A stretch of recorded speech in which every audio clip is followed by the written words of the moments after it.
យន្តហោះ F16 ថៃទម្លាក់គ្រាប់បែកលើឃ្លាំងអុកញ៉ាវងដួងបណ្ដាលឲ្យមានមនុស្សរងរបួស2នាក់ករណីកងកម្លាំងយោធាថៃបន្តឈ្លានពានមកលើដែនអធិបតេយ្យកម្ពុជានៅព្រឹកថ្ងៃទី18ខែធ្នូនេះដោយបានប្រើប្រាស់យន្តហោះចម្បាំង F16 ទម្លាក់គ្រាប់បែក3គ្រាប់មកលើឃ្លាំងមួយកន្លែងនៅក្រុងប៉ោយប៉ែតដែលជាកម្មសិទ្ធិរបស់លោកអុកញ៉ាវងដួងបណ្ដាលឲ្យមានការខូចខាតសម្ភារៈ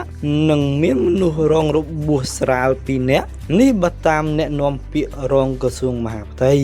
លោកទូចសុខៈអ្នកនាំពាក្យរងក្រសួងមហាផ្ទៃបានឲ្យដឹងនារសៀលថ្ងៃប្រហ័សនេះថានាព្រឹកថ្ងៃទី18ខែធ្នូឆ្នាំ2025យន្តហោះ F16 របស់ថៃបានទម្លាក់គ្រាប់បែកចំនួន3គ្រាប់ចូលតំបន់ទីប្រជុំជនស៊ីវិលរបស់កម្ពុជាភូមិផ្សារកណ្ដាលសង្កាត់ផ្សារកណ្ដាលក្រុងប៉ោយប៉ែតខេត្តបន្ទាយមានជ័យបណ្ដាលឲ្យខូចខាតអគារមួយខ្នងដំបូលឃ្លាំងអ្នកអុកញ៉ាវងដួងផ្នែកខាងត្បូងសម្ភារៈមួយចំនួនទៀតនិងមានអ្នករងរបួសស្រាល2នាក់គិតមកដល់ថ្ងៃទី18ខែធ្នូឆ្នាំ2025ដែលជាថ្ងៃទី12ហើយភាគីថៃនៅតែបន្តរំលោភបំពាន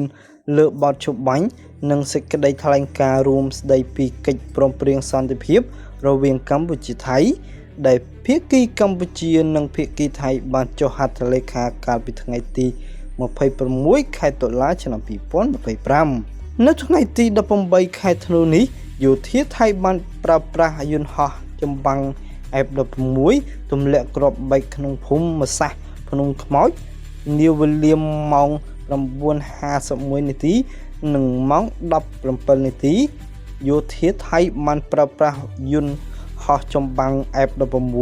ទម្លាក់គ្រាប់បែកក្នុងភូមិសាស្ត្រពាក់ស្បែកខេត្តព្រះវិហារ